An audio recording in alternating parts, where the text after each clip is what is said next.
Enumeration. The goal of enumeration is to gather more details about the target. That is, some usernames, some account information, some shares, those types of things, version information, specific, what service pack, if it's a Windows environment, those types of things, what patch level, and then of course the defensives. The firewall, the vendor if we can figure it out, if we know what the inbound and outbound ports or ingress and egress is allowed, and the IDSs, and any antivirus and content filtering. Normally from a red team standpoint, if we send in an actual attachment that's got a virus in it, in the reject message, a lot of times it will give away the antivirus that they're using. And when we discuss evasion, we can evade antivirus by doing some different types of obfuscation techniques. Identify vulnerabilities. The goal here is to discover the vector to get into the target. We need a vulnerability to leverage to give us access. Enumeration makes this easier. We utilize data and correlate it with vulnerabilities and exploits. We use known characteristics of the victims, match to available exploits. Remember, we're looking for the zero-day exploit, because if it's a zero-day exploit, more than likely your monitoring defense systems have no signature and cannot detect it.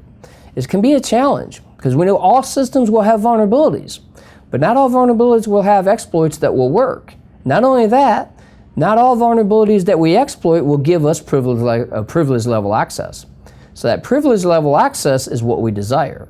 Another thing is, exploitation is not 100%. Sorry, but in reality, a lot of times this exploitations, you'll do everything right and it just won't work.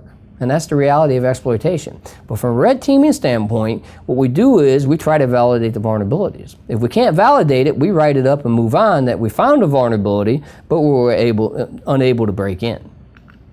Exploit. This is where we compromise the victim. What it is we're running code. So a lot of organizations, they don't like you running code in their environment. The fortunate thing about being a red team is, in red teaming, exploitation is part of the concept of red teaming. That means you're trying to break in. And what you're going to do is look for a vulnerability, and once you find that vulnerability, use a vector to deliver the payload. A lot of people ask me, what's the payload? The payload's whatever you desire. It could be a shell to give you shell access. It could be VNC. You could do a VNC GUI. It could be a keystroke logger. It could be crashed in machine if denial of service is the desire. The payload pretty much can be anything your imagination can come up with, as long as the vulnerability gives us that capability to access that privilege level.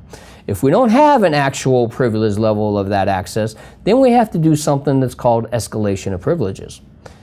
And make sure it's within your scope of work. From that point of access, we continue the entire process again, footprinting and enumerating. Why? Because most of your concept of networks is based on a principle of trust. Your trust level is going to be higher the more machines or the further you get into the architectures. So because of this, we footprint and enumerate the systems again. Always remember there's the rules of engagement. Stick within your rules of engagement and you shouldn't have any problems. We'll break here for a demo of the open source vulnerability database and exploit database.